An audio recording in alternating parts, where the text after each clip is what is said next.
Assalamualaikum warahmatullahi wabarakatuh. Perkenalkan, nama saya Irfania Kasaputri dengan NIM 2000083, Program Studi Pendidikan Teknik Elektro A, mata kuliah Pendidikan Pancasila dengan dosen pengampu Bapak Supriyono SPD MPD. Di sini, saya akan menjelaskan mengenai sumber historis, yuridis, dan sosiologis Pancasila sebagai sistem etika, serta dinamika dan tantangan Pancasila sebagai sistem etika. Yang pertama, ada sumber historis, yuridis, dan sosiologis. Yang pertama, ada sumber historis Pancasila sebagai sistem etika. Pada masa Orde Lama, Pancasila sebagai sistem etika masih berbentuk sebagai filosofis Goldschläg atau Weltanschauung. Artinya, nilai-nilai Pancasila belum ditegaskan ke dalam sistem etika, tetapi nilai-nilai moral telah terdapat pandangan hidup masyarakat. Selanjutnya, pada masa Orde Baru, Pancasila sebagai sistem etika disosialisasikan melalui penataran P4 dan diinstitusionalkan dalam wadah BP7. Ada banyak butir Pancasila yang dijabarkan dari kelima sila Pancasila sebagai hasil temuan dari para peneliti BP7. Pada era reformasi, Pancasila sebagai sistem etika tenggelam dalam hiruk-pikuk perebutan kekuasaan yang menjurus kepada pelanggaran etika politik. Salah satu bentuk pelanggaran etika politik adalah abuse of power, atau bisa kita sebut penyalahgunaan kekuasaan baik oleh penyelenggara negara di legislatif, eksekutif, maupun yudikatif. Yang kedua, ada sumber politis Pancasila sebagai sistem etika yang terdapat dalam norma-norma dasar sebagai sumber penyusunan berbagai peraturan perundang-undangan di Indonesia.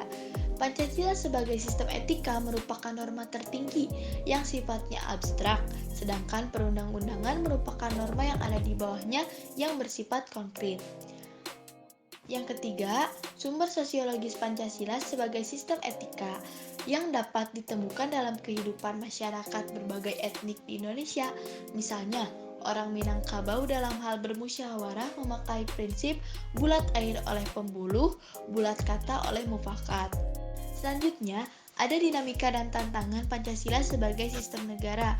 Untuk dinamika Pancasila sebagai sistem negara, yang pertama, pada zaman Orde Lama, pemilu diselenggarakan dengan semangat demokrasi yang diikuti banyak partai politik, tetapi dimenangkan 4 partai politik. Tidak dapat dikatakan bahwa pemerintah di zaman Orde Lama mengikuti sistem etika Pancasila. Pemilihan umum pada zaman Orde Lama dianggap terlalu liberal karena pemerintah Soekarno menganut sistem demokrasi terpimpin yang cenderung otoriter. Yang kedua, pada zaman Orde Baru, sistem etika Pancasila diletakkan dalam bentuk penataran P4. Pada zaman Orde Baru itu pula muncul konsep manusia Indonesia seutuhnya sebagai cerminan manusia yang berperilaku dan berakhlak mulia sesuai dengan nilai-nilai Pancasila. Yang ketiga, sistem etika Pancasila pada era reformasi tenggelam dalam euforia demokrasi. Namun seiring dengan berjalannya waktu, disadari bahwa demokrasi tanpa dilandasi sistem etika politik akan menjurus pada penyalahgunaan kekuasaan serta menghalalkan segala cara untuk mencapai tujuan. Selanjutnya, ada tantangan Pancasila sebagai sistem etika.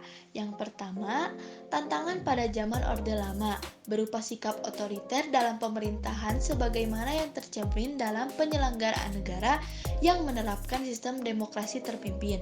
Yang kedua, tantangan pada zaman Orde Baru terkait dengan masalah NKK atau nepotisme, kolusi, dan korupsi yang merugikan penyelenggaraan negara. Yang ketiga, tantangan pada era reformasi berupa euforia kebebasan berpolitik sehingga mengabaikan norma-norma moral. Sekian penjelasan dari saya. Terima kasih. Wassalamualaikum warahmatullahi wabarakatuh.